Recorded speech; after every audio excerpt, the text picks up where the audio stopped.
नमस्ते गुरुकुलीन। आज मैं फिर आपके सामने हिंदी अध्यापक अशोक कुमार एक नई वीडियो लेकर उपस्थित हुआ हूँ। आप सभी का इस वीडियो में हार्दिक अभिनंदन। इससे पहले हमने दो कालांश में लहासा की ओर नामक जो पाठ है उसके बारे में आपको जानकारी दी। लेखक ने इस पाठ के माध्यम से लहासा के लोगों के जीवन, उनके रहन सहन और लहासा की यात्रा करते समय किन किन कठिनाइयों का सामना करना पड़ा, इन सभी का वर्णन हमने आपको बताया। और उन्होंने बताया कि किस प्रकार से वहाँ के लोगों का जो जीवन है अनेक सुविधाओं के अभाव में कितना कठिन है, और स्वयं लेखक को तिब्बत की यात्रा करते समय किन किन कठिनाइयों का सामना करना पड़ा, क्योंकि उस समय का जो तिब्बती मार्ग बहुत ही कठिन था। और उस समय भारत की यात्रा नेपाल के मार्ग से होकर होती थी, क्योंकि फ्री क्लिंगपोंग का मार्ग वो खुला नहीं था, इसलिए नेपाल के मार्ग से भारतीयों को यात्रा करनी पड़ती थी। तो लेखक ने इस पाठ में बताया कि किस तरह यात्रा करते समय उनको डाकू का भय, उन्हें रास्ते में लूटने का भय बना रहता था।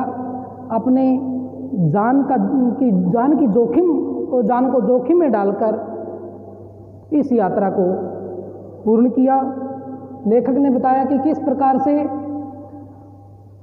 वो जब भिखमंगे के वेश में गए तो उनको उचित स्थान मिला, परंतु जब एक सज्जन व्यक्ति के रूप में वहाँ पर पहुँचे तो वो वहाँ पर शाम के वक्त पहुँचे थे, और जिसके कारण वहाँ के लोगों ने उनका कोई सम्मान नहीं किया, क्योंकि उस समय वहाँ शाम के समय लोग छंग नामक मादक पदार्थ पीकर अपने होश हवास खो बैठते हैं, और जिसके कारण उन्हें एक झोंपड़े में रात बितानी पड़ी थी। तो हमने इन पिछले दो कालांश में वहाँ के लोगों के जीवन, रहन सहन, वहाँ की भौगोलिक स्थिति के बारे में बताया था। आज हम इस पाठ से संबंधित प्रश्न अभ्यास के बारे में चर्चा करेंगे। आशा है कि आप ध्यानपूर्वक सुनेंगे।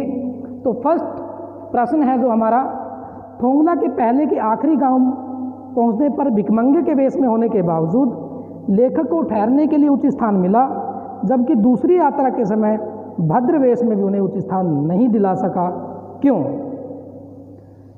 लेखक कहता है कि थोंगला के पहले के आखिरी गांव पहुंचने पर जब वो एक भिखमंगे के रूप में वहाँ पर गए थे तो वहाँ पर उन्हें उचित स्थान मिला था।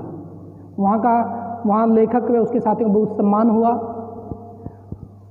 लेखक कहता है कि वहाँ पर जो सुमिति के जो अनेक यजमान थे, जो उसके पहचान वाले थे, और जिसके कारण लेखक व उसके साथियों को रहने का सही स्थान प्राप्त हुआ।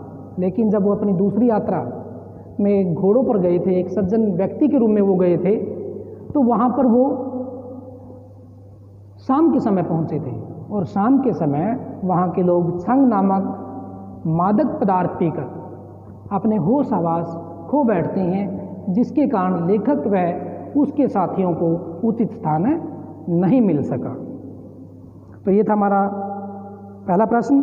उसके बाद है, उस समय के तिब्बत में हथियार का कानून न रहने का यात्रियों को किस प्रकार का भय बना रहता है। तो लेखक कहना चाहता है कि उस समय का जो तिब्बती समाज था वहाँ पर किसी भी प्रकार का नियम, कोई पुलिस का पहरा नहीं था। डाकू हमेशा दिन में भी हथियार रखते, पिस्तौल आदि रखते थे, और कोई भी यात्री तो यात्रा करता तो वो उनको लूट लेते थे, यहाँ तक कि वो यात्री को मार देते और तभी उसका जो सामान लूटते थे, जिसके कारण यात्रियों को हमेशा एक अच्छे वेश में न रहकर भिखारियों के रूप में वहाँ पर यात्रा करनी पड़ती थी। वहाँ पर जो डाकू हैं उन्हें पुलिस का कोई भय नहीं था, इसी कारण यात्रियों को तिब्बत की यात्रा करते समय हमेशा भय बना रहता था। अगला हमारा प्रश्न है, लेखक लंकोर के मार्ग में अपने साथियों से किस कारण पिछड़ गया? लेखक लंकोर के मार्ग में अपने साथियों से इसलिए पिछड़ गया क्योंकि उसका घोड़ा बहुत ही सुस्त था, वो बहुत धीरे धीरे चल रहा था। यदि लेखक उसे तेज करने का प्रयास करता तो वह और अधिक धीमा हो जाता था।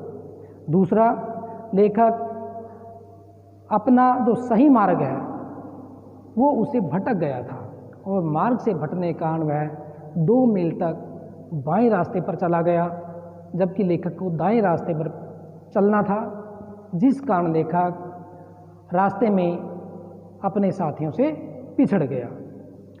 जब लेखक को ये एहसास हुआ कि वह गलत रास्ते पर चला गया, तब वह फिर से अपने सही रास्ते पर आया, परंतु तब तक बहुत देर हो चुकी थी और वह अपने साथियों से पीछे रह गया।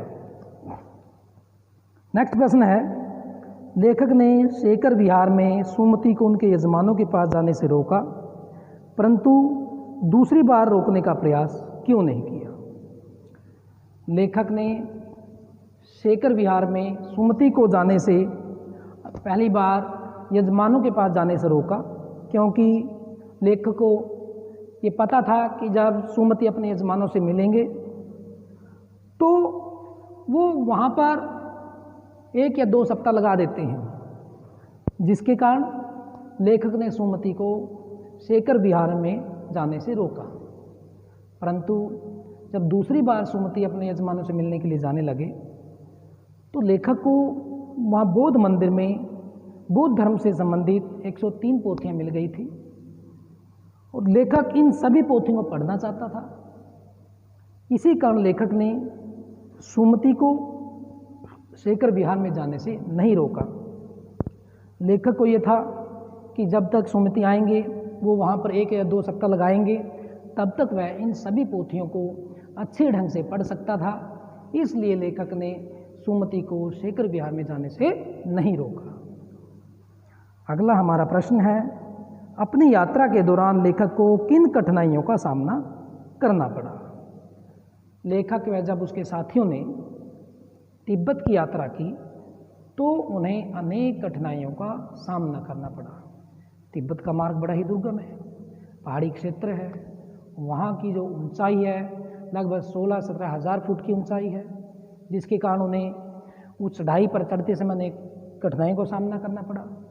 दूसरा, तिब्बत के मार्ग पर उन्हें डाकुओं का भय बना रहा, क्योंकि डाकू आने जाने वाले यात्रियों को रास्ते में लूट लेते थे या उन्हें मार देते थे।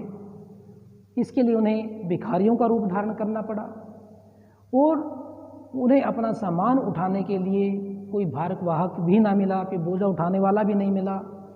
तो लेखक को तिब्बत के मार्ग में यात्रा करते समय इस प्रकार की अनेक कठिनाइयों का सामना करना पड़ा। नेक्स्ट हमारा प्रश्न है, प्रस्तुत यात्रा वृत्तांत के आधार पर बताइए कि उस समय का तिब्बती समाज कैसा था।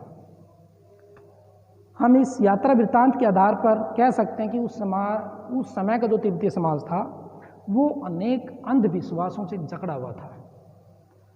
लोग बौद्ध सन्यासियों द्वारा दिए गए गंडे यानी एक बौद्ध मंत्र है उसे ही अपनी रक्षा का आधार मानते थे। वहाँ पर कोई कानून व्यवस्था नहीं थी, कानून की स्थिति बड़ी ही दयनीय थी। लोगों को हमेशा अपनी सुरक्षा का भय बना रहता था कि न जाने कब वो किसी भी डाकू का शिकार हो सकते थे। समाज में पर्दा प्रथा नहीं थी, जाति पात व छूत की भावना वहाँ पर नहीं थी, वहाँ पर हर व्यक्ति का सम्मान होता था। तो इस प्रकार से लेखक कहता है कि वहाँ के लोग शाम के समय छंग नामक पदार्थ पीकर अपने होश आवास खो बैठते थे। अगला प्रश्न है, मैं अब पुस्तकों के भीतर था, नीचे दिए गए विकल्प में से कौन सा इस वाक्य का अर्थ बताता है? यहाँ पर इसमें 4 ऑप्शन दिए गए हैं। लेखक पुस्तकें पढ़ने में रम गया, लेखक पुस्तकों की शेल्फ के भीतर चला गया, लेखक के चारों ओर पुस्तकें ही थी, पुस्तक में लेखक का परिचय और चित्र छपा था।